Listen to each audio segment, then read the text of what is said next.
Perfect. Excellent. That's looking good. Okay, so, oh wait, did the recording, it has started. Fantastic. So we might kick it off then. All right, thanks everyone for turning up to the Brisbane Azure User Group. I've got a pretty cool session lined up with 2 speakers tonight, and then a few choice picks from Ignite, not everything. But we'll see a whole bunch of more services rolled out over the next couple of months. So welcome Brisbane Azure User Group. This is November, so if you're here for a different month, you're going to be disappointed. First of all, we want to put a big thank you out there for our sponsors. So Codify, they've been with us for so many years. They're amazing sponsors, and Microsoft. So these guys here, without them, this would not be possible at all. So a big thank you to our sponsors. They're super awesome. And also the people. The people make this user group. So that's what's really important, is getting involved. So if you have a topic that you want to share, and December is when we traditionally do our unconvention night, which is a whole bunch of little tiny small topics or discussions. It doesn't have to be a full-on presentation about, anything that you like about Azure. So tonight we've got Sam and Dan who are going to do some really cool stuff around container security and digital integration. So that's going to be super awesome. But before we get into that, we've got a job opportunity coming up. So Dan, do you want to jump in and give us a bit of a rundown? I might have put him on the spot. You there, Dan? Sorry, I was on mute. That's okay. Yep, yeah, Deloitte is looking for some talent. So if you're looking for a change, sea change, so to speak, and you've got any of the characteristics that are outlined here on this slide, or any ability, and you're going into a company that makes its business to solve wicked problems for people, then we certainly would love to hear from you. So you can scan that QR code or just send an email to Rebecca McDonald, whose email address is at the bottom, or even just contact me through the meetup messaging, whatever. And yeah, we'd be happy to have a conversation. Nice.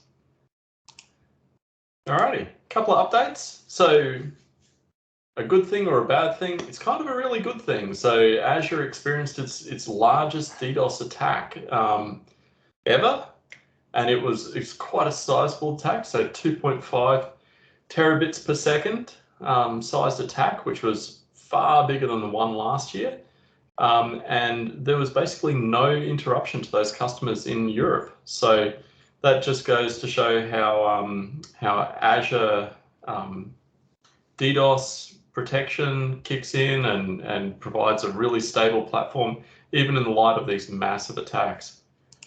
We got IoT platforms, got into the Gartner Magic Quadrant as a leader there for Microsoft in Azure, so that's pretty cool.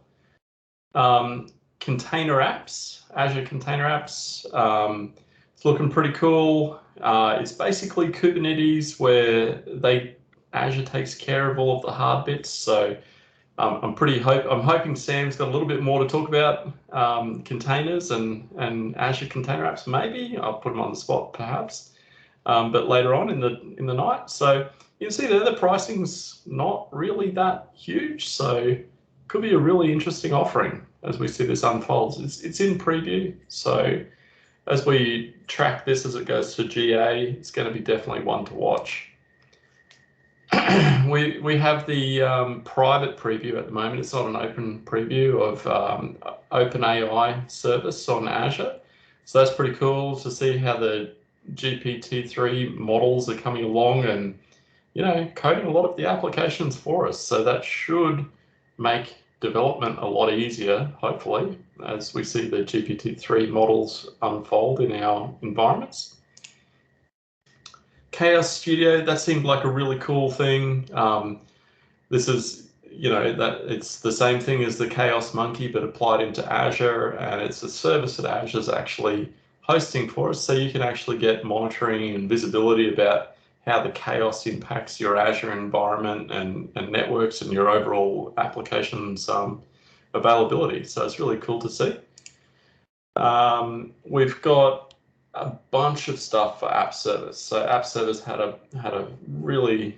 some really cool things coming through. So we'd start off with Windows containers. So that's gone GA. So you can spin up your Windows container in Azure App Service, running it on Windows. So if you've got some really, it's not for everything. If you've got some really tricky, certainly legacy style problems that you're trying to shift workloads into the cloud, definitely check that one out. If you've got some challenges that have prevented you in the past, this might be a good option for you. Integrates into Docker Hub and all that sort of stuff, so it's pretty cool. App Service Environment v3 has dropped, so this is where if you want to have that high security, high scalability, high isolation, high memory utilization, so really large apps that you want to wall off from the rest of Azure, it might be a good option for you. It does add some complexity, those isolated plans for App Service, but there are some really positives on those trade-offs as well. So App Service, so all of the logging in Azure, you see a lot of the consolidation around the logging now.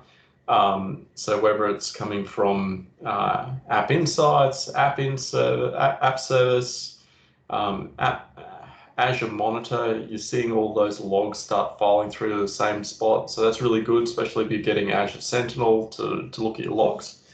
Yeah, it's definitely something to check out. A lot of the new logging settings, you can get them through the diagnostics hub.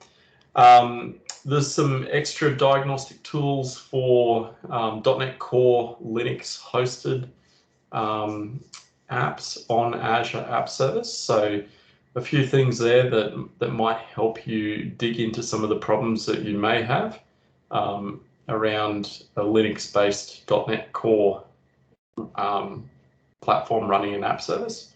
It's pretty cool. Web app with a database. Now this is pretty cool. It's certainly getting there. It'd be great if they added a file share on there as well, but 90% of apps that get spun up in Azure are just like, you know, it's a .NET Core app, it's a SQL Server database, it's a file share, it's all plumbed together.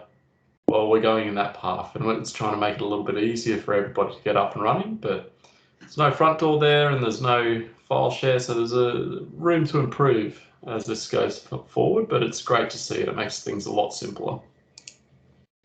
Alrighty, so just a few resources that we normally throw out there is we've got some Slack, we've got a bunch of these things that are going to be up on YouTube, so you can see it there. Some learning resources, 30 Days to Learn It, Pluralsight, a couple of blogs that are really cool. So the Scots and the Azure blob itself, definitely check those out. And I think this is like a super speedy presentation because we're up to the speakers. So tonight we've got Dan, who everyone knows really well. So Dan is a published Pluralsight author. That's a bit of trivia there for everybody. It's pretty cool. So he's going to talk about data and integration hub, digital integration hub. And then we've got Sam following on. And Sam is a new employee of Microsoft. So I'm going to get Sam to just quickly come online and say hello. Hopefully he's listening. Yeah, I'm here. Don't worry. Yeah, hey. I was actually taking a look at the container server stuff, actually, to be honest. Like, it was on my list, but I prioritized the slide deck. But hey, everyone. Yep, I'm new to Microsoft in Brisbane, Australia. So 3 weeks in, on my 3rd week. I got a bit of a background in DevOps and containers and Kubernetes. So I'm Kubernetes certified, a couple of qualifications. But yeah, really excited. And maybe we'll do a few more coming forward. Fantastic. So great big welcome out there to Sam. And after Dan's presentation, Sam's going to take us through a bunch of container scanning, vulnerability scanning stuff with CI/CD and containers. So that's going to be really cool. All right, so Dan, lucky Dan, are you ready to go? I am, so I'm going to start screen sharing now. Fantastic. So if somebody can let me know when they see that. Yes. All good. See. Okay. Fantastic. All right. Well, yeah, thanks everybody for turning up tonight. So this is going to be a theoretical presentation. I'm not going to be demonstrating a real live data integration hub because it's just a little bit too big to implement, but I am going to talk about it and how it can help your organization, not only help your APIs, but also help your data flow and data analytics in your organization. So yeah, I think probably a lot of people in the group probably may know who I am, but essentially I work for Deloitte. I'm a senior integration specialist, and my background is in Microsoft integration. There's lots of other boring details on that slide. So what I'll tell you instead is that I'm actually an ex-muso, and despite what this picture suggests, I wasn't a professional pianist. I played trombone actually, but I don't play trombone anymore. These days, that the only music I do is I play piano in my church. And the reason for that is because the church is usually made up of people who are fairly kind and patient and could put up with my mediocre playing. So there we go. All right, on to the subject of the talk tonight. So let's talk about APIs first. APIs, they kind of make the digital world go around. For anybody who doesn't know, I'm sure probably everybody who's attending here knows that API is application programming interface. And they're really very, very useful. They can solve a lot of problems. They allow systems and applications to interact with each other. They can aggregate disparate data sources and bridge access protocols. And they can also be exposed, enable you to expose functionality to multiple consumer channels. But there's some challenges with them as well, of course, one being security, of course, making sure that you have the API structured in such a way so that it can't be abused, either within or without of your organization. And performance, of course, is always a concern. Now, not only the performance for the consumers of those APIs, but also in terms of the impact that those APIs have on the back-end systems that they interact with. Obviously, if you're getting 10,000 requests a second, then whatever system is actually feeding that API has to be able to take that hit and still be able to do its primary functionality. And like anything else, they're only as good as they're designed to be. So you got to think about what your API strategy is and try to avoid numerous point-to-point solutions. Generally, APIs are only as good as the data that they allow you to access, and data is pretty important. So as the drum here says, it's the lifeblood of your business. You might argue that your data is your business. I mean, I guess employees are important too, kind of. But the thing is about the data, I mean, this is what your organization runs on. And if it's a large enterprise, you may have multiple systems of record. And when we say system of record, what we mean is the system that is the source of truth for that particular type of information that we're talking about. For example, if it's customer records, then it's probably your CRM. And if it's assets, and it's probably your ERP system.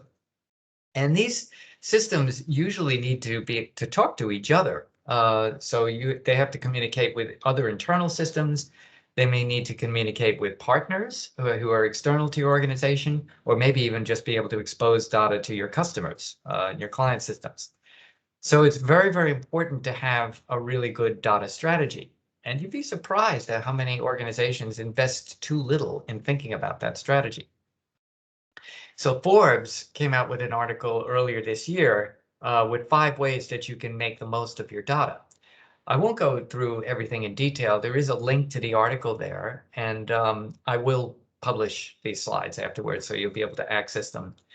But I'll just talk through them at a high level because it kind of feeds into the drivers behind a digital integration hub. So one of the curious ones, first one is about leaving your data where it is. So a lot of organizations spend a lot of effort in taking their data from all these different systems and consolidating it in one place, like a big data warehouse. And there's nothing necessarily wrong with that. But if you really requires you to give a lot of thought into what data actually needs to be consolidated and how often it's being consolidated, because a lot of data loses its value very quickly over time. So if you're doing everything through batch processes, by the time it gets consolidated, it may not even be that useful anymore.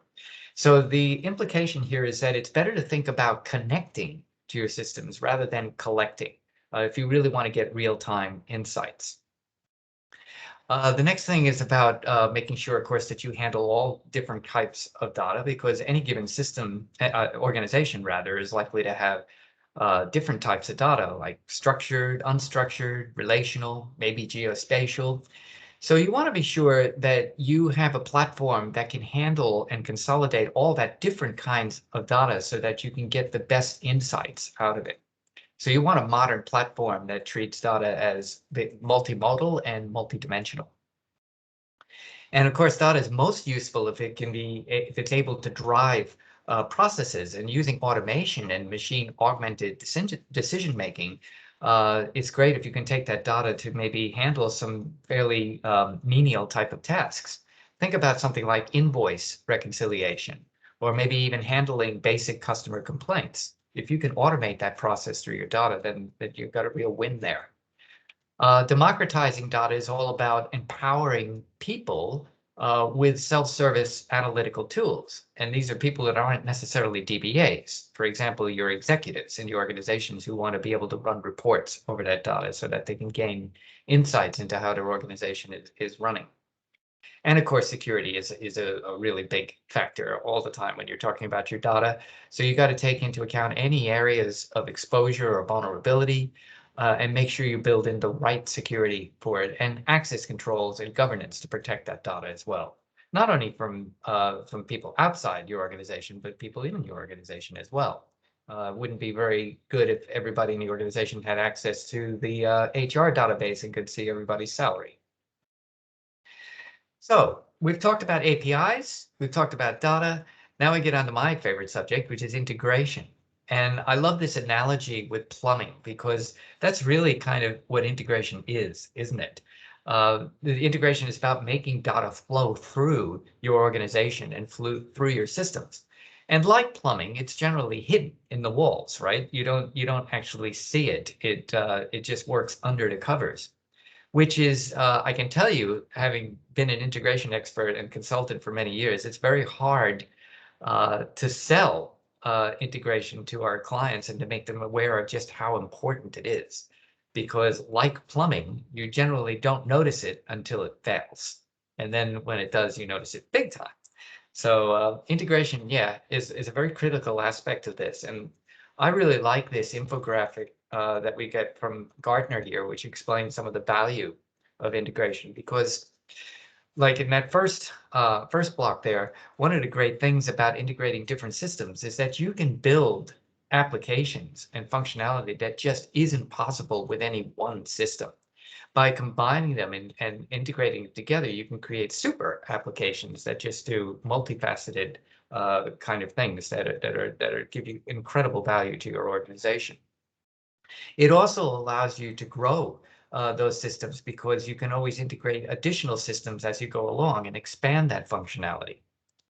And as far as analytics goes, I mean, what a great place to kind of get a pulse on what's happening in your organization, because by the integration, all of the data feeding through it gives it a great opportunity for you to expose that and get an end-to-end view of what's happening in your system.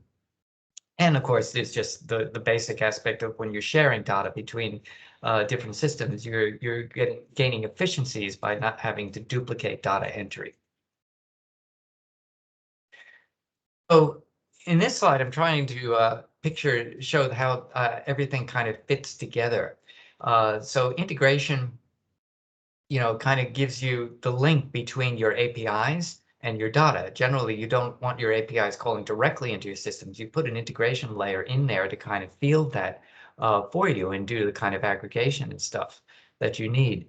But what I was also trying to depict with these gears is that despite the fact that APIs aren't directly connected to your data, they still have an impact on them. When you turn that top gear, it will result in the data gear turning, right? So there's still a certain amount of coupling that happens between those things. It depends, for one thing, on the availability of the back-end systems. If the system's down, you're not going to get much data from it, so your APIs aren't going to be very, very useful. And there's also there's a complexity and a cost in those APIs if you're aggregating data from multiple data sources. So this is where the Digital Integration Hub comes in, because what that does is that adds a new player in the system. And this is how basically Gartner describes it: an advanced application architecture that aggregates multiple backend system of record data sources into a low latency and scale out high performance data store. What does that mean? I'll tell you in just a moment. But I've tried to show this in this diagram, and probably badly, that that what the Digital Integration Hub does is it kind of decouples a little bit those APIs from directly impacting the data. If you can imagine that this working like a transmission, where that gear, that Digital Integration Hub gear, can shift from side to side so that it can interact with one or the other, but it doesn't directly impact. And this will make much more sense as I explain all of this and what the benefits are. Okay, so what is it, a Digital Integration Hub? Well, let's start by looking at your conventional sort of API integration architecture, right? And this probably looks very familiar to a lot of you. You've got all your systems of record on the bottom here, all the different systems that are data sources. You've got your channels at the top, which is everything that feeds off that data, and naturally will feed through it off APIs that you expose in your gateway. And you've got an integration layer, and then your macro services. And that's not a typo, by the way. Gartner meant to say macro services, not microservices. I'll explain why momentarily. But one thing I want you to notice about this is that that integration platform is a request-based integration layer. And what that means is that it's driven by the requests that come from the channels, from the consumers, the API consumers. And generally what will happen is somebody will call an API, it will go through the integration platform, it'll go and retrieve the data from the system of record and expose it to the channels. And in many cases, those macro services have to combine data from multiple systems of record. So what's the problem with this? Well, it can be a very high cost, because a huge number of API calls could potentially imply a massive and often low value workload that ultimately hits the system of record applications and the integration layer. It can be complex because the integration macro services could be complex to develop if they have to aggregate data from multiple systems that's fragmented, across multiple applications. Hence the name macro services there. And of course, there's a coupling that you have because the backend systems have to be available in order to feed the data to the APIs. And it means if you ever want to change any of those backend systems, then your APIs that rely on them are essentially down and offline. So the Digital Integration Hub, you see that we introduce sort of a new layer in here, which is called a high performance data store.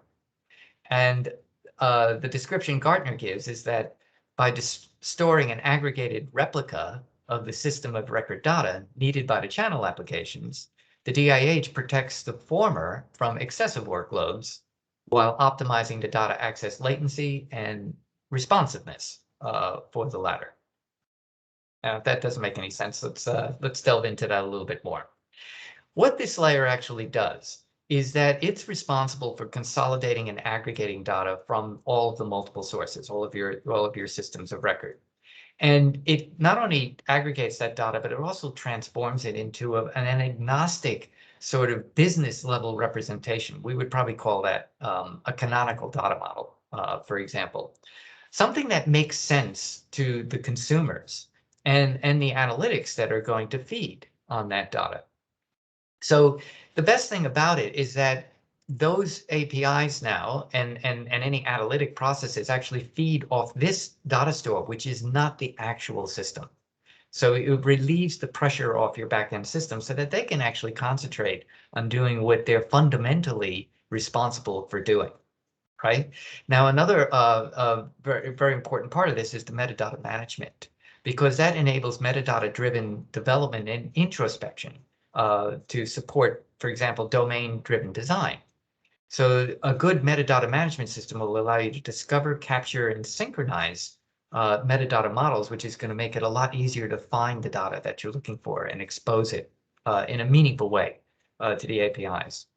And by high performance, we mean generally it's just that it's going to be very, very quick to be able to search. It might even be in memory data store, something like a very, very advanced kind of caching, for example. Now, analytics is shown here. That's not specifically part of the Digital Integration Hub, but it's shown anyway because it's often a driver for needing to create a Digital Integration Hub. So that's your high performance data store, which is kind of at the center of the Digital Integration Hub. Now we look at the integration platform. And if you noticed, the difference between this and the traditional or conventional model that we showed first is that this is called an event-based integration layer. Now, in the other model, as I mentioned, it was primarily responsible for fielding requests from the API and sending them down into the backend systems and retrieving the data. In this case, it kind of works the opposite way. Its responsibility is to actually take the data from the systems of record and feed that into the high performance data store. And it's best when that can be event-based, because then you're getting real-time information fed into your data store, your high-performance data store. We call it a hybrid integration platform, not only because it probably needs to bridge both on-prem and cloud systems, but also because it's likely to be made up of several different types of patterns and styles of integration. For any given large organization, usually one pattern or one type of integration isn't going to do it. So for example, you might support extract, transform, and load, ETL, for being able to do initial loads or periodic refreshes, but you would still want to have event brokering or change data capture or stream processing to have that more real-time continual synchronization happening. And then, of course, the front end doesn't look a whole lot different than the traditional model. You still have your APIs and your API gateway that gives you all that added functionality and governance and discoverability and everything for your APIs. But you notice that now in this diagram, Gartner changes the name macroservices to microservices or mini services. And the reason is because now that the high performance data store is responsible for doing most of that aggregation and consolidation, then these services can actually be a lot more lightweight because they're not as responsible for doing all of that. So it makes them a lot more efficient. Now, generally, the APIs don't they query the high performance data store and not the backend systems. There may be some exceptions to that occasionally. For example, if you need to do updates to a system of record, or if you want a CQRS, a command query responsibility segregation pattern, it might require you to do that. But generally, the idea is that the APIs are fed by the high performance data store. So what are the benefits of this? Well, the first, of course, is responsiveness for the consumers. Because the APIs are being fed by this high performance data store, then results will come back a lot quicker to them. But also that serves the ability to defend your system of records themselves. So because all of the traffic is steered away from those systems directly, right? So they can now concentrate on doing the more high value workloads that they were designed to do instead of feeding the APIs. It also potentially gives you 24/7 support because if you have to, say, for example, take down a system of record to do maintenance or maybe to do batch updates overnight or something, because the data is already stored in the Digital Integration Hub, then that's feeding the APIs. So the APIs can potentially still be alive. There may be some impact to the currency of the data, but they can still function.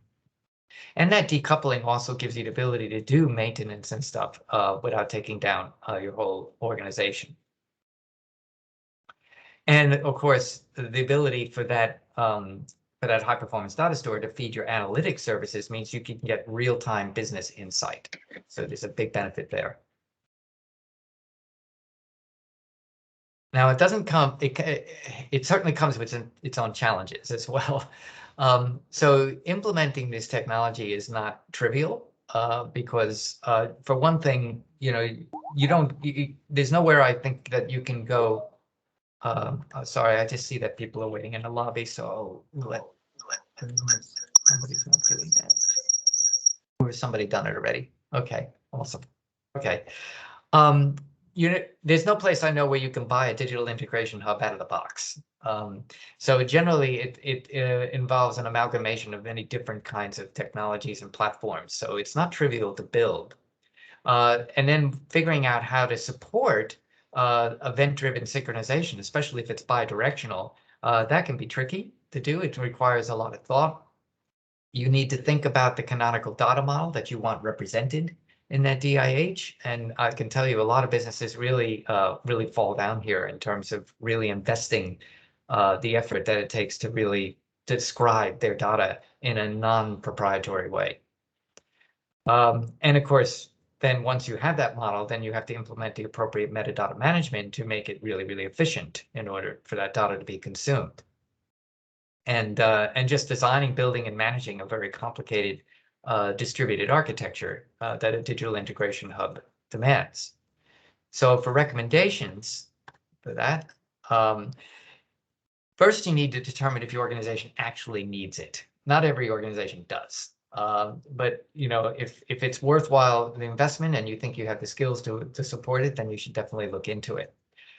You need to know your data and also know what your consumer requirements are for that data. And that will help you drive the integration patterns too that will need to be implemented for it. And this isn't specific to the digital integration hubs particularly, but you always want to design your APIs to be abstracted from the underlying system. So think of an API first approach. And you might want to consider using a technology partner to help you with that implementation. Okay, so because this is an Azure meetup, we need to talk about what this might look like in Azure. And I'm pleased to say that Microsoft has made available an accelerator to help get you started in setting up a digital integration hub. So it's available here on GitHub. And basically, it jumpstarts by setting up that sort of infrastructure to be able to engineer the application. So you can concentrate basically on the business logic. It gives you a pre-configured development environment. It gives you a sample application, and it gives you the build and deployment automation for it through its own templates. So it basically contains a template of an application built for the Azure application platform. And it's built to make it easy to dive straight into implementing business logic without having to set up an engineering system for your application. So this is what it looks like. It deploys for you, and it's designed to work over an Azure Arc-enabled Kubernetes cluster. But the front-end processing layer is implemented with Azure API management, and that provides the discoverability and the gateways for all your APIs. The microservices implementation leverages the serverless Azure functions, which provide a simple CRUD-based API. The data layer in this case is implemented using PostgreSDB. Now that's by no means, you know, what you're limited to. You could, of course, use any other kind of data platform that you want, Cosmos DB, SQL Server, whatever it is that you think will serve your needs. And for analytics, sorry, I forgot that I had animation there.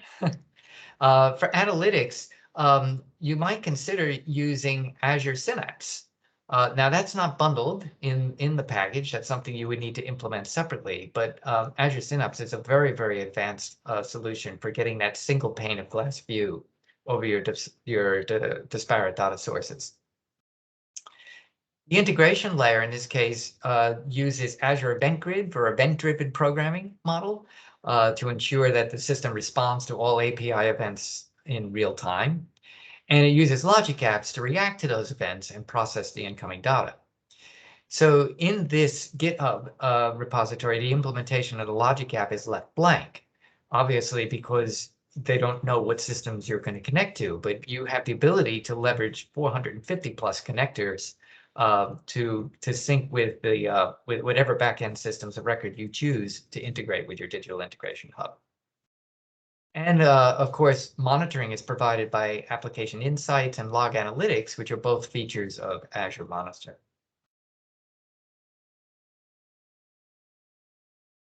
Okay. So let's look at an example implementation, again, theoretically.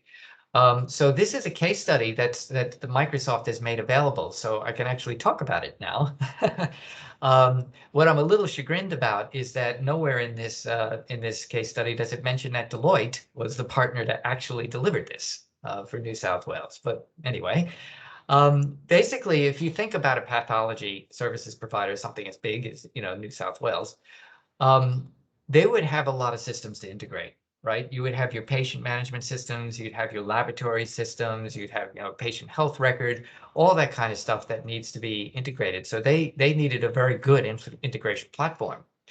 And they also had the problem that a lot of their backend systems were using HL7, which is a very old standard for health data, whereas their consumers would prefer to consume FHIR, which is a much more modern version of that. So they needed a platform that could kind of do that transformation for them. So this is what you'll see if you go to that GitHub repository, and you can see how Microsoft has kind of indicated the need for that hyperscale database, which they've used Cosmos DB for that. Cosmos DB, if you haven't used it, it's extremely fast. It's very, very high performant and very efficient for searching and stuff. So it's actually a good platform for this. And you can see that they have their systems that integrate through their APIs. They're not really showing all of the finer points like the metadata management and stuff, but this is at a very, very high level. What I can show you is a more slightly more detailed logical architecture of what we actually built for them. And you can see this looks a little bit more like the Gartner diagram that you saw. You've got your systems of record at the bottom. You have your integration layer, which is feeding this high performance data store. And you'll note that it's all been broken down into domain specific models, right? So there's no longer this proprietary coupling with the way that the systems of records represent the data. And then you have your FHIR APIs on top of that then accesses each of those domain models and exposes it to the channels that need exposing. So the technologies that were used for this, I believe MuleSoft was used, and also, for a bit, I can't remember exactly which components, but we also used Azure Service Bus, Azure Cosmos DB, and Azure API Gateway. And I believe everything was hosted on Azure Kubernetes Services. Okay, so wrapping up here, and I'm just inside my 30 minutes. That's awesome. So basically, so what the traditional model of having APIs expose data from your backend systems can work in many cases, but sometimes you have to consider the cost of those APIs, especially if they're going to be high traffic and the impact that they're going to have on your system. And also, you want to make sure that you're not building a lot of point-to-point integrations. So a digital integration hub can increase that performance, not only for the consumer, but also protect your backend systems from being hit. And it also allows you an opportunity to expose that data in more meaningful ways than in the proprietary formats exposed by your system. And that gives you much greater scalability and flexibility and really feeds your analytics capabilities much better so you can get increased insights into your business. And I've got a few links here for references if you want to, again, I'll publish these slides and put the link in the Meetup channel so that you can access these articles if you want. And anybody wants to connect with me, feel free to do so. And if you are connecting with me on LinkedIn for the first time, maybe just mention that you've been to this presentation. So with that, do we have any questions?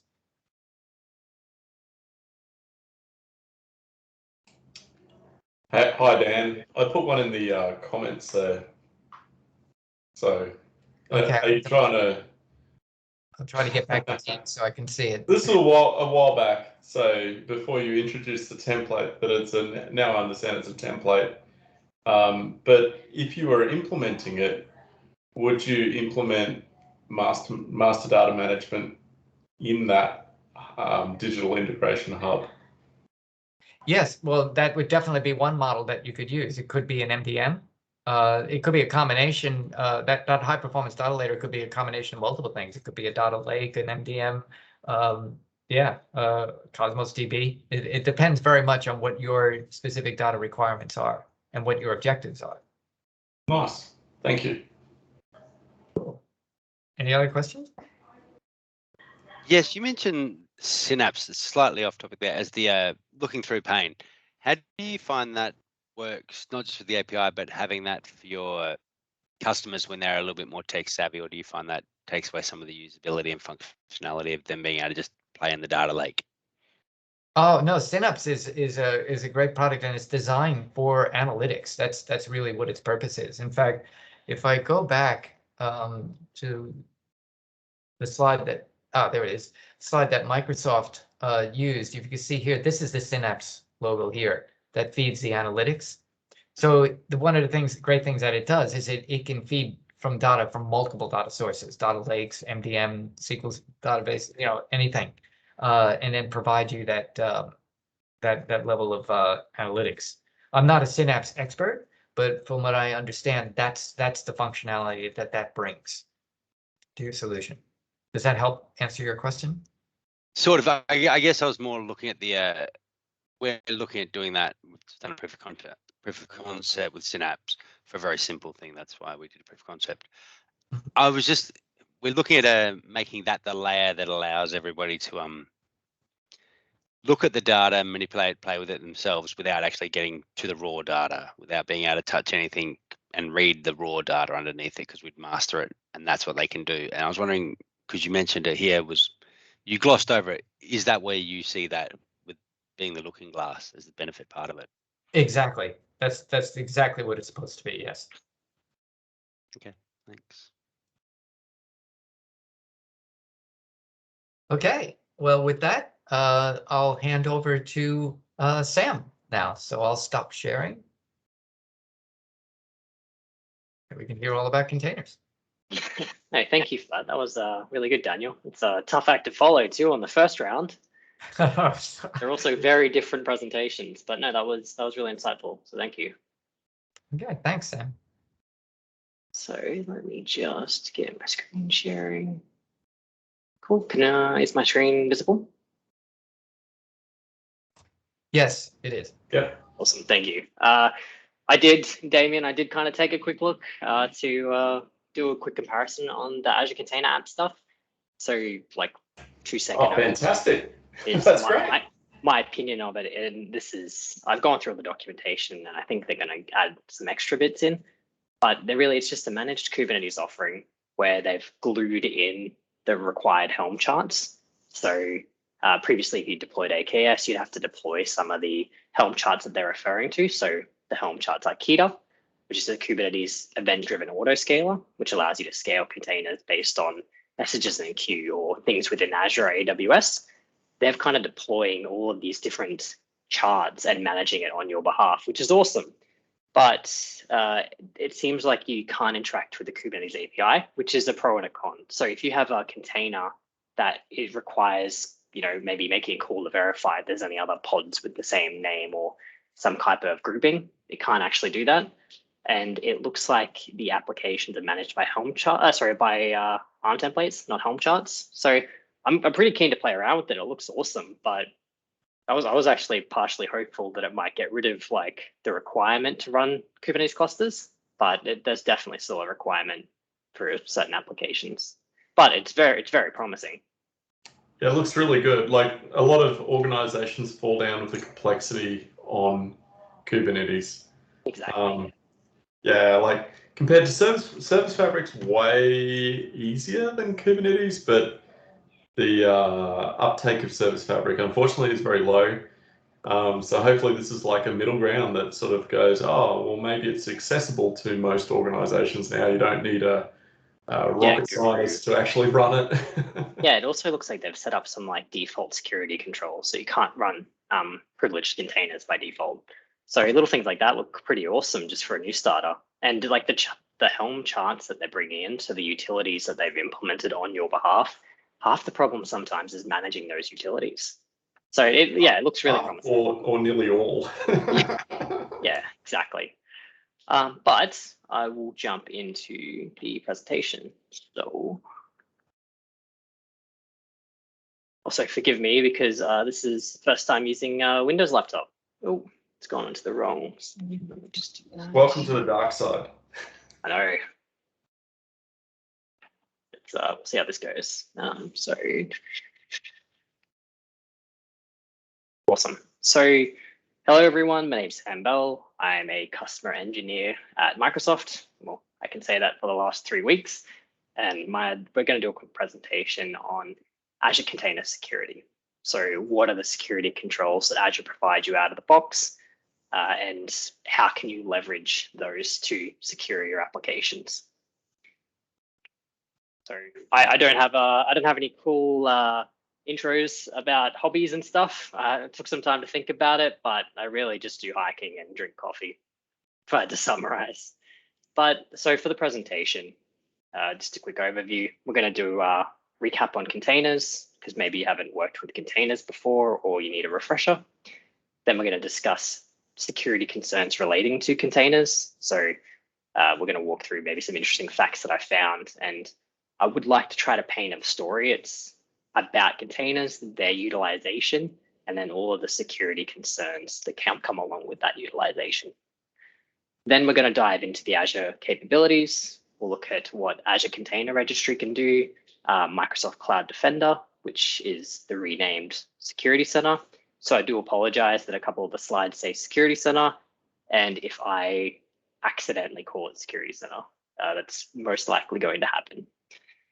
Then we'll look at, we'll talk quickly on Microsoft Defender support for AKS, and then also container instances. Then we'll do a demo.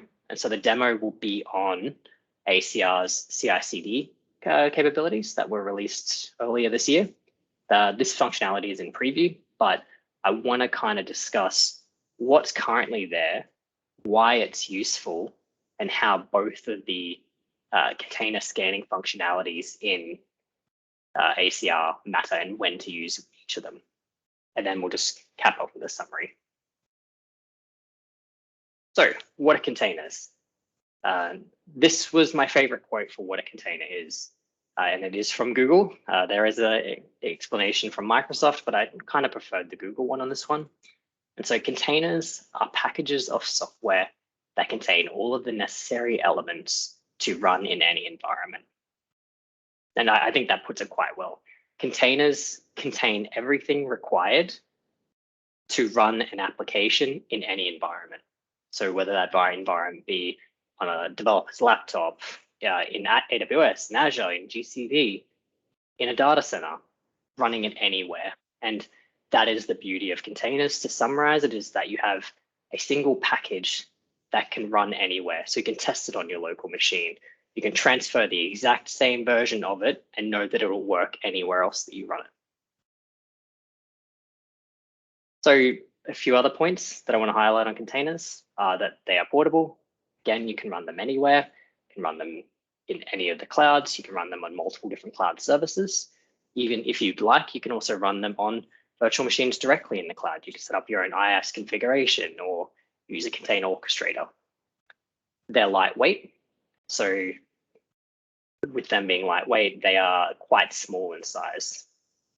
So an example of that would be, I've seen some container images that are only 10 megabytes in size, whereas they can range between 10 to, I think the largest one I've seen is about 10 gig. But I was reading an article earlier this week that said on average, the container images are around 300 megabytes, which is still a bit big. But compared to the days of having, PhDs and OS images and transferring everything along, potentially a 50 megabyte image is pretty small. So they're fast. So big difference here is, where we're talking about containerization. So containerization essentially leverages the host VMs, existing boot and binaries and services that are already running. So instead of having to start everything up from scratch, it just essentially piggybacks on the host. So it's a lot faster to start up. So you could potentially have an application start up in 30 seconds rather than several minutes. And this used to be my big sales pitch when I did presentations about Kubernetes was if you had an old school VM in the data center, it may take an hour or two. That's certainly changed with a lot of the automation that's come out and the maturity in that space, but it can still take, let's say, 20 minutes to get a VM properly configured and provisioned in a data center somewhere. You can then scale that out to a cloud where it may take 5 to 10 minutes to get that VM provisioned, set up, installed, and the dependencies installed and your application running. But with a container, as long as you have the container runtime installed, an example of that would be Docker or Rocket, then you can quickly start that application within, say, 30 seconds. Cool. And language agnostic. Because that container has all of its dependencies, everything required to run it inside of it, that includes things like, for example, .NET runtime, whether it be the Node VM, the Java VM, Python, Go, everything's already inside of it. So instead of having to install the dependencies, make sure you got the correct versions installed, the correct dependencies, having to worry about different versions, it's all inside and ready to go. So that host machine doesn't have to have any of the required dependencies or application versions installed. It kind of just accepts that package, runs it, you're good to go. So as I was trying to prepare for this, I wanted to come up with some, or at least learn some interesting facts about containers, because with everything going digital due to COVID, what was the uptake on containers? And it kind of led me on a bit of a journey, and I touched at the start that I want to try to paint a picture, maybe do a bit of a story, but what I found was, and for all the data that I reference, maybe I'll move this, all the data that I reference in the slides and throughout the entire deck presentation, I have references to at the end, so don't worry if you're curious about this data. But from what I found from a SysDig report was that 40% of containers that they were monitoring were pulled from a public container repository. So then following that process, what's the largest container repository, a public container repository available? So I've gone to Docker Hub, and Docker Hub shows that on average, there's over 13 billion images that are downloaded per month.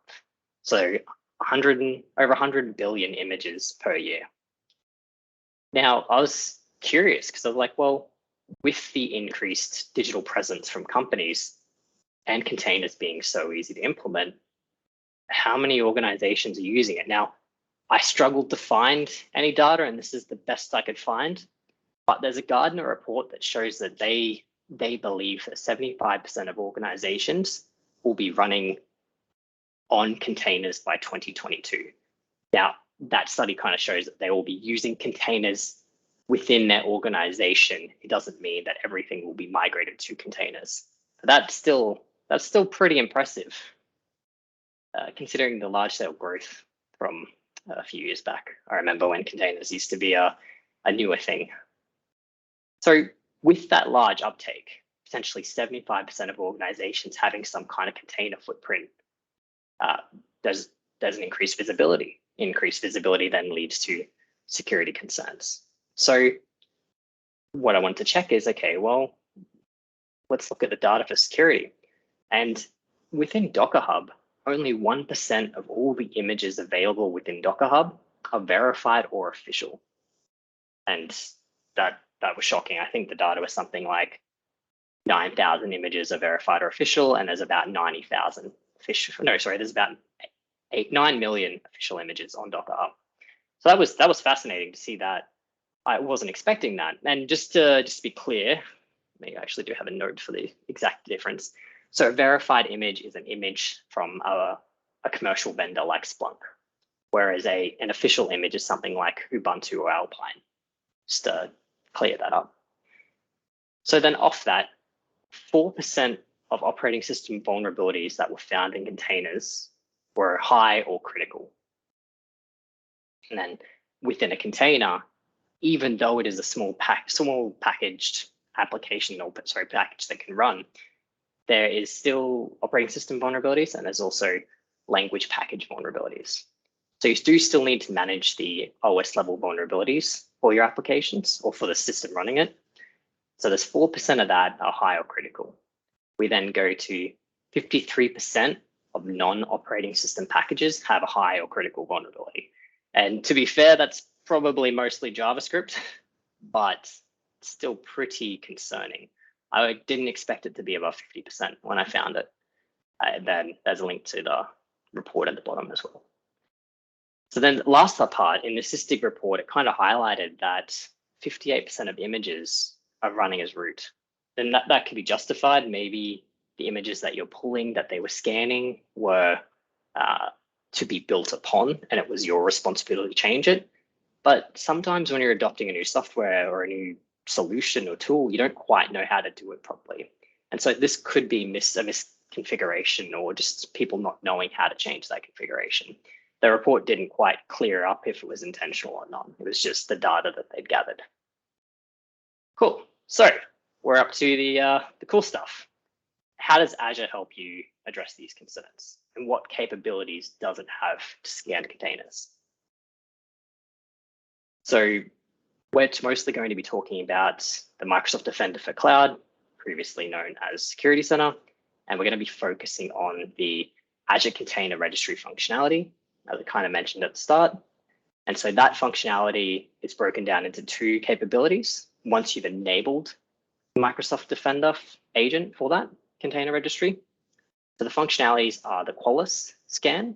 So the Qualys scan is I'm going to use the word passive. It doesn't say that in the documentation, but what happens is when you publish an image to Azure Container Registry and you have Microsoft Defender enabled, that triggers a webhook.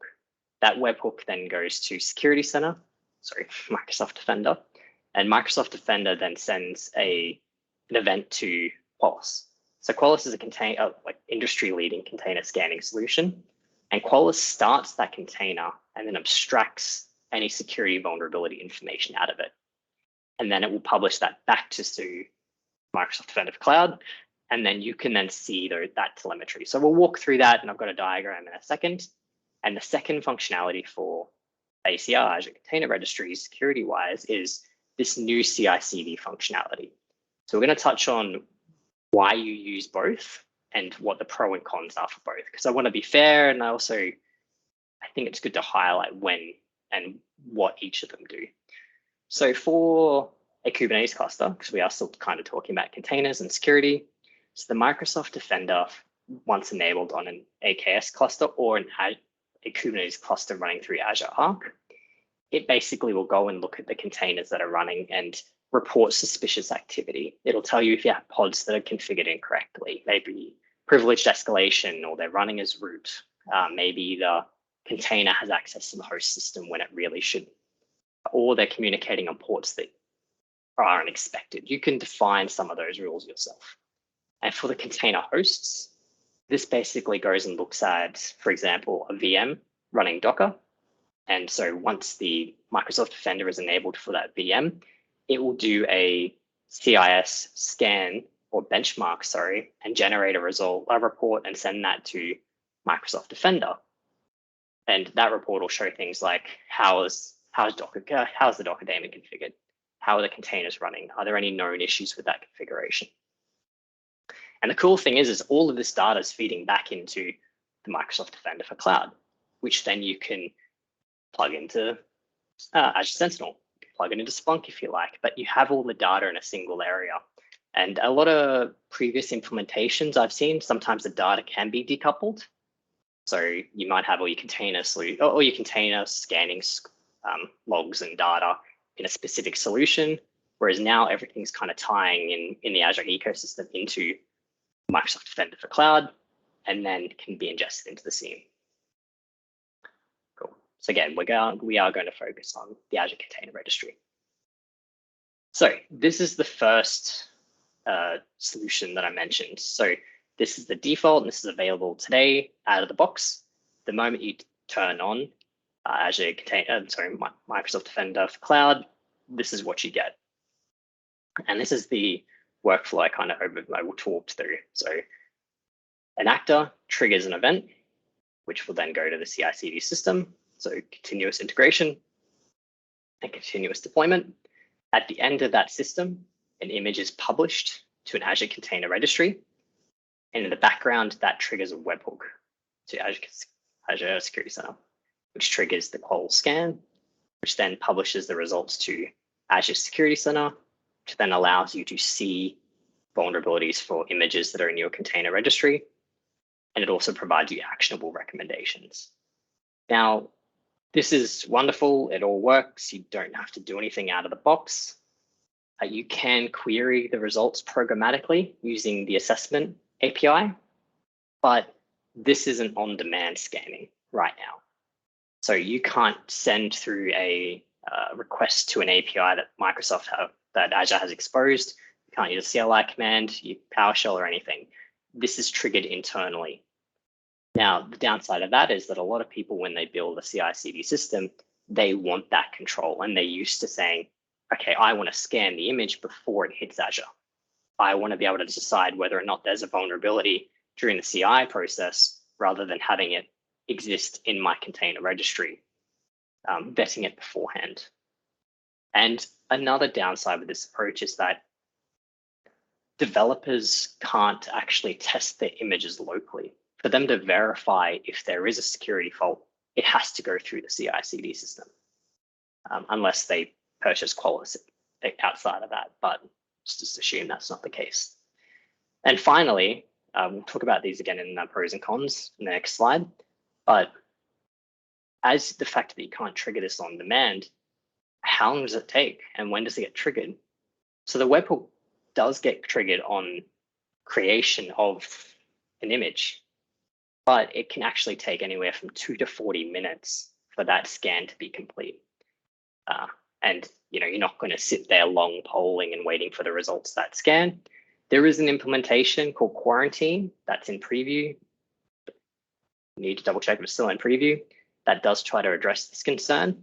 But again, most people are looking for that on-demand, active, quick return on results. And one of the things I wanted to kind of touch on this isn't all bad, and I don't want to paint a bad light on this.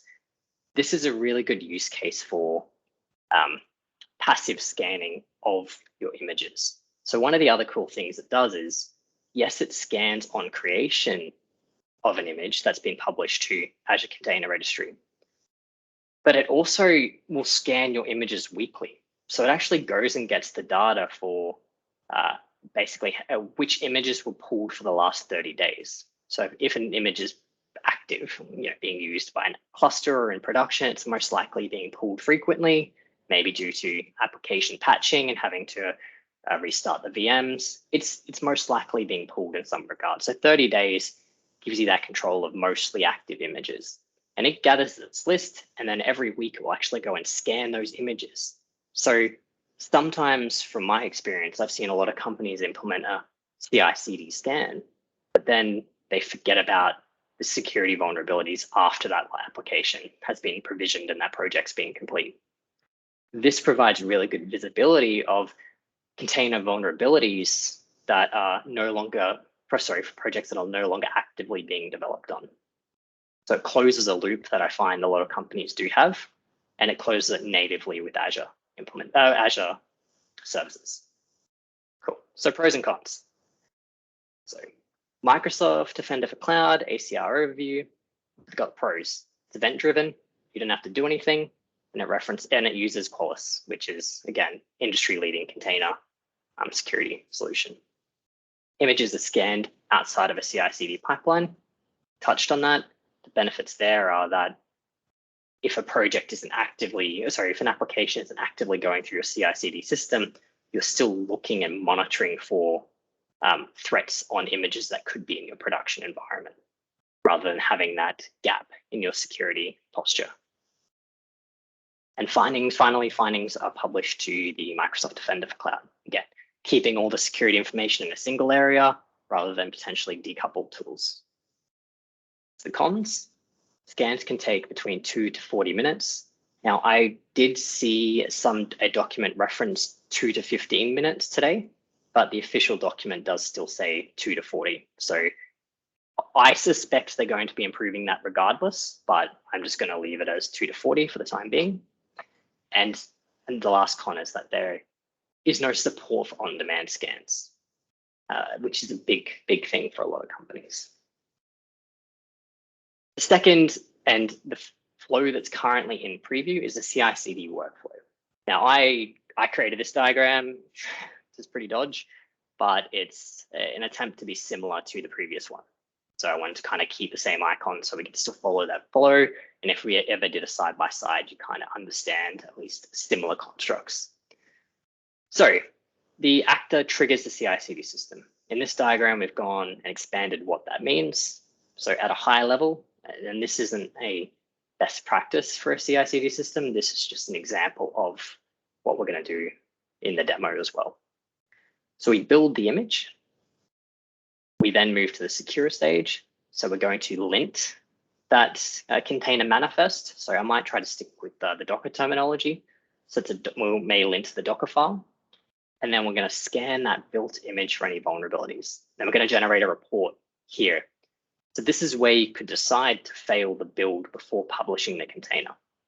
You've also got linting. Now, we'll touch on linting in a tool that you can use to lint your infrastructure as code files, which is still a Docker file. But linting is also, to me, as valuable as vulnerability scanning. Because if someone gets access to that container, if those containers aren't configured properly, maybe that image still runs as root, for example. That will then increase the risk. So in our example, though, I have set it to continue on failure because I want to show what the entire system looks like with the results in Azure Container Registry. So I do have in the demo a container image with a vulnerability. So that will generate a result, and we'll touch on how it does that during the demo and what tool it uses in the background. That container, the next stage, that container then gets published, which then triggers the same flow as before, which is hitting the image being created and published to Azure Container Registry, which then triggers the webhook, which triggers the Qualys scan, which then gives you the actionable data. But the data actually gets aggregated. So instead of you're thinking, okay, well, the Qualys and whatever this container scanning is it using Qualys? What does it use? So it actually uses something called Trivy, and I've got a slide after this to talk about what Trivy is. But the data actually gets combined in the Microsoft Defender Cloud portal. Nearly tripped myself up there.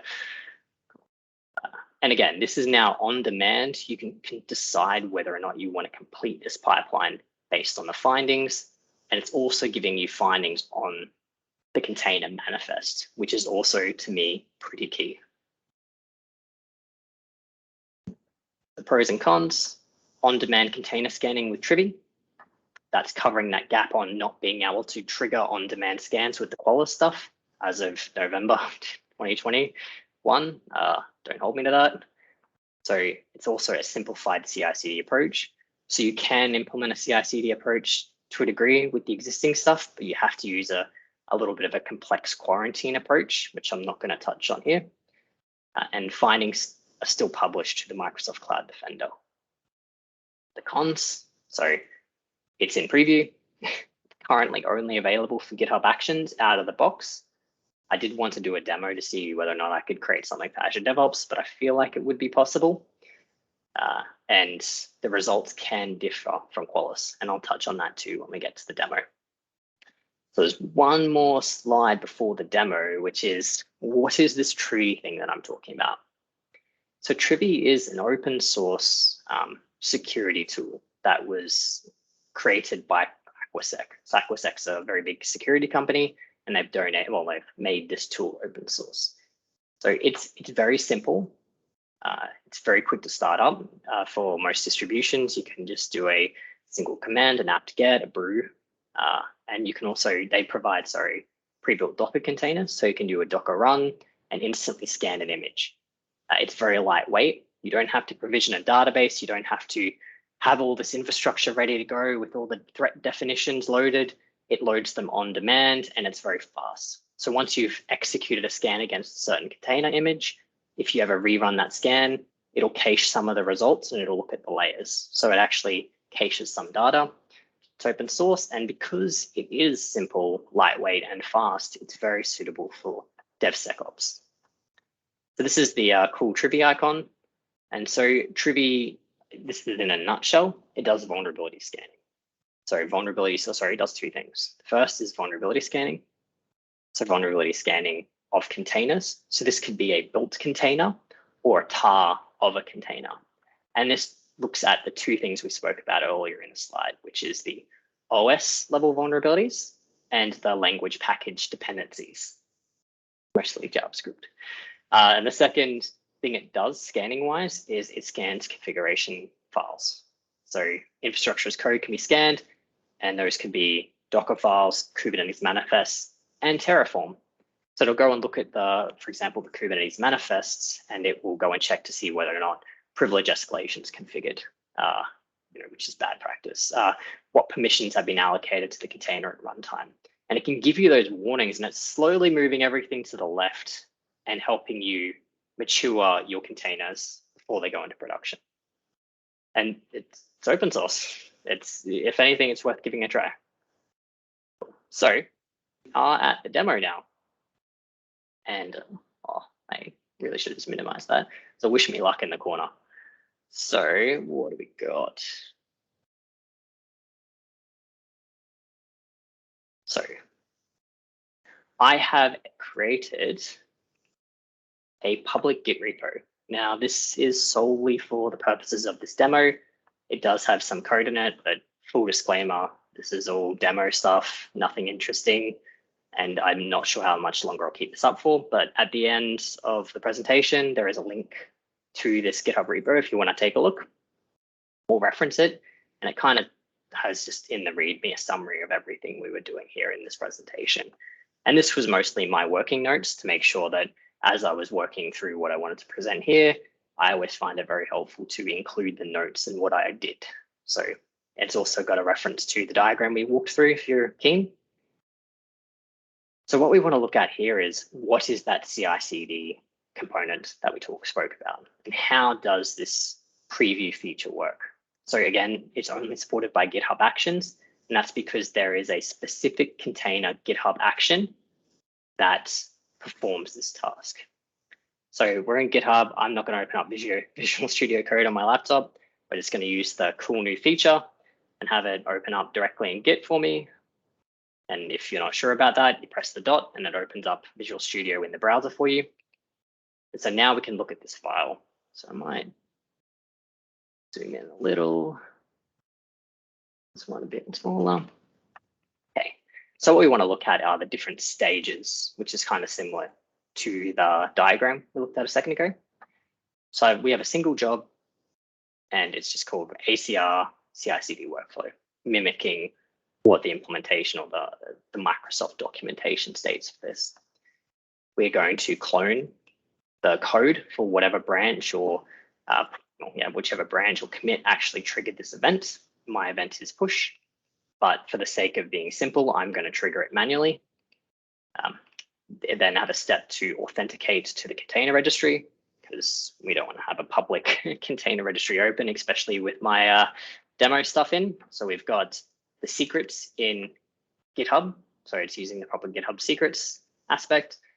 Then we move on to the Docker build, which is the standard build command, referencing variables rather than hard coding things.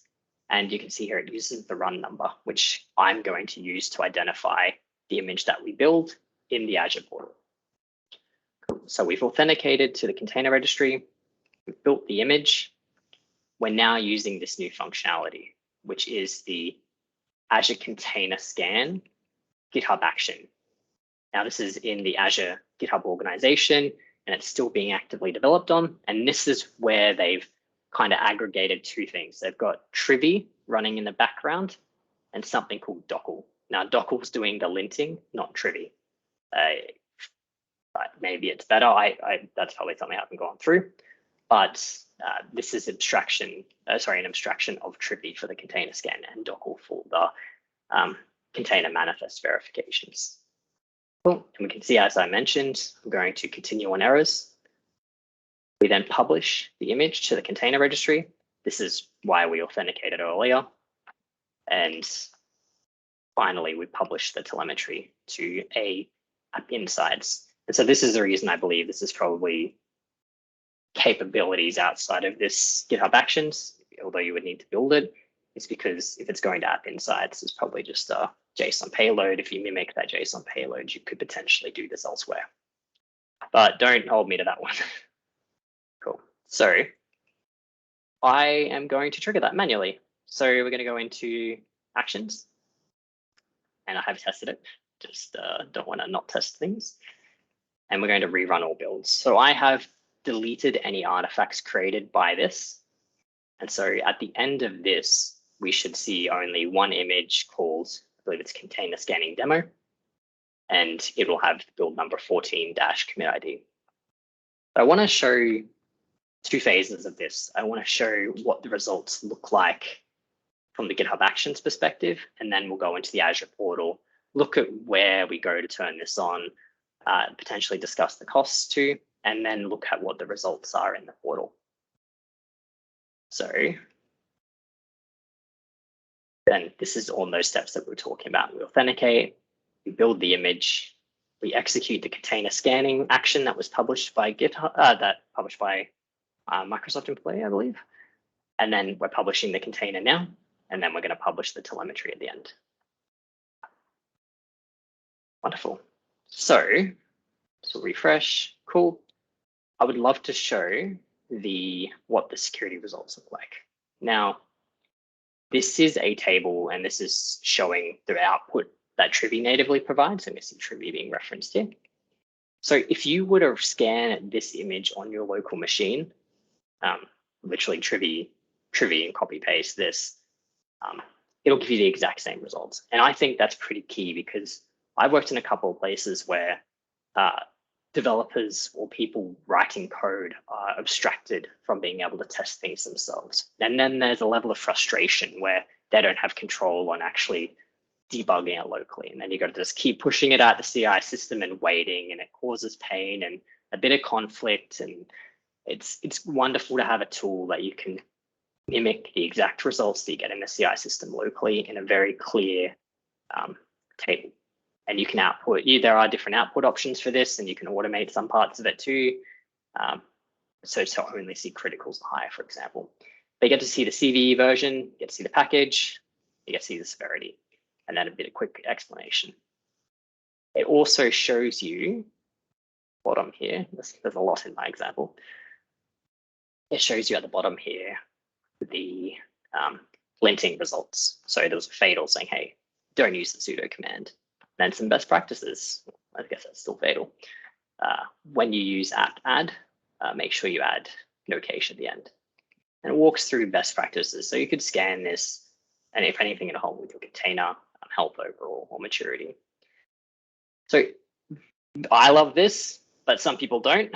And so there is also a simplified view of this. So you can see from that GitHub Actions container scan that the results are here at a higher level, which is 14 vulnerabilities were found, 3 of them were critical, 11 of them were high, and then for the linting, those were the results. Here are the CVEs and here are the references. That's pretty cool. I didn't implement anything custom. This is managed in an Azure managed repository in GitHub. Then it's almost copy paste set up. So if you do go to the Microsoft documentation, you will see that there is a copy paste for the GitHub action code. The only difference between that example and mine is I've authenticated to the to the Azure Container Registry. Cool. So we've scanned the container, we've published it, we're looking at the findings here. We could have chosen to fail it. But now if we go into the Azure portal and we go into Microsoft Defender for Cloud, we can come into the environment settings, click into Azure Defender, and we can see the Defender plans. We can see here that I have Defender turned on for container registries. So each image that is scanned costs 29 cents. It's not too bad, but that's not per scan of the image. It's each image that is scanned. So I kind of mentioned that there's going to be a weekly scan going on. You aren't charged for that. On that initial creation, you're charged the 29 cents, but subsequent scans are free. So it's very relatively inexpensive. So if you go into on the left-hand side integration, this is where the CI/CD functionality shows up in the portal. So enable CI/CD vulnerability scanning with Cloud Defender. So workspaces, the only options right now are West US and West Europe. And then I've essentially copied this authentication code and connection string and set them up as GitHub actions. Now this link takes you to the documentation and a walkthrough on exactly what we're doing now. So if you're keen, that link is also included at the end of the presentation. But let's go back to the recommendations. So we've published this security findings. We know we've got a vulnerable image in our container registry. How do we see it? So you can see here that there is a recommendation in the Defender for Cloud saying there's vulnerabilities in your container images and you should fix it. So if we come in here and we look at the affected resources, so this is my container registry. And we've got two repositories within my container registry. The first is the CI/CD scanning demo, which is the one we just did. And the other one is the Cypress browser one. We're going to look at the Cypress one first because this was manually published by me.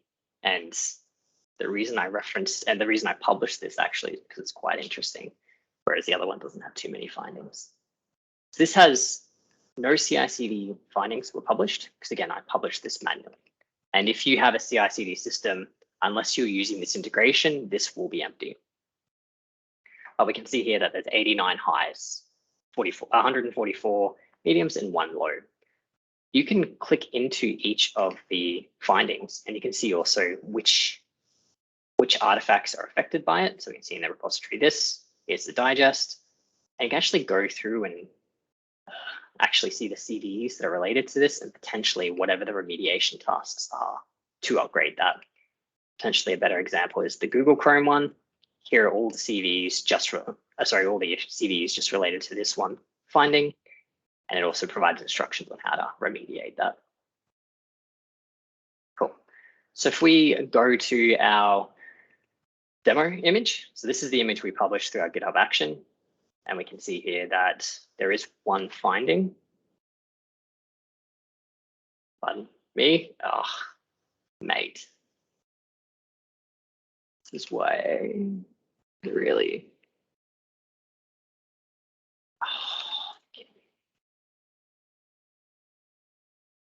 Never do a demo, really. So we're gonna just look at the image I have instead, apparently. So something is better than nothing. So if we go look at the docs, we go for Cloud Defender results, what we should be seeing, and I will be debugging this afterwards, is that there should be findings for the CI/CD stuff. So the telemetry should have been published, and you should be able to see that within the portal. Now, if we hovered over this little icon here, it actually provides you a link to the GitHub Actions build and the branch that that image was created on. So then you have that entire end-to-end capture of, okay, where did it come from, which system, what were the vulnerabilities found at the time of creation? So how did it get past your CI/CD system? So taking a step back there for a second is, if you have a critical image running in your production cluster, the first question is, how did it get there? And it's like, well, it went through our container scanning solution. Maybe there's a bit of doubt with it working. You can actually come back here and say, no, look, when this image was created, it was scanned. We didn't get any results. It's been running for a while, and now it's finding, now there is a vulnerability in it. So it gives you that end-to-end picture too, again, in a single pane, which being Defender for Cloud.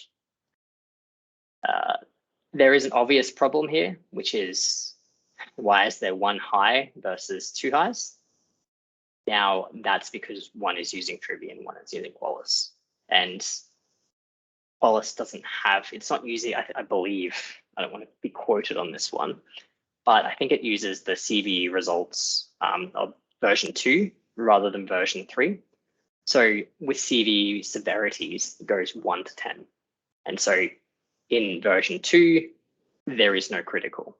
But in version 3, anything above an 8, so 8 to 10, is a critical. Now, this is one of the downsides. So we're going to go back to the slide, and I kind of want to click to see if the results are there, but we'll see, and then we'll jump back.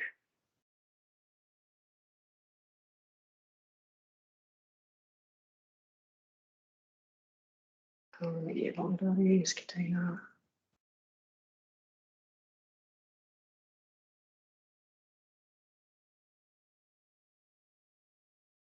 Let's go through the other way quickly. And that does not look promising. Well, that is not great, but let's just continue on to the end, which is the recap on the slides. So in summary, leverage concepts from the zero trust model. So always scan your containers for vulnerabilities. Whether or not you've created that base image yourself, scan that stage, but also scan subsequent stages. If you're creating an image, you should scan it because there could be a delay. Maybe that base image was created 3 days ago and there was an operating system vulnerability yesterday. Always scan your containers. Don't trust the source, even if you created it. Validate your container manifests. An example could be of I've worked at a place where the Docker file was changed. So as the application was being developed on, they needed to install a new operating system package. So when they did that, it broke the container. And that was because it was running as a non-root user. They then changed it to run as a root user so that they could unblock themselves. But what should have been done is the container should have been updated. The manifest should have been updated appropriately. Implement both of Azure's container scanning capabilities, leverage the active CI/CD capabilities, have that on-demand scanning, have that ability to have it throughout the entire ecosystem, a developer's laptop, CI system, on demand as well, but also start looking at the outer loop with applications that aren't actively being developed on or projects that aren't actively being worked on. Have this cloud scanning going on and action those results as well. And finally, Trivy is awesome. I sat the Kubernetes certified security specialist exam, and one of the prerequisites for that is actually learning about Trivy. And in the exam, you have to use Trivy. So I think it's going to evolve and come to light a bit more in the future. Anyway, that is me. I was going to touch on that, but that's pretty much that. That's fantastic, Sam. Thank you very much for that. That's awesome. Yeah, excellent presentation. Thank you, guys. Hey, Peter. Sorry, was that a question or did that jump away? Does anyone have any questions? No, that wasn't a question, sorry. Okay. It was great though, Sam. Thank you. Yeah, no worries, buddy. Well, maybe we might stop the recording now and give people an opportunity to ask questions off camera. Sounds good. Stopping recording right now.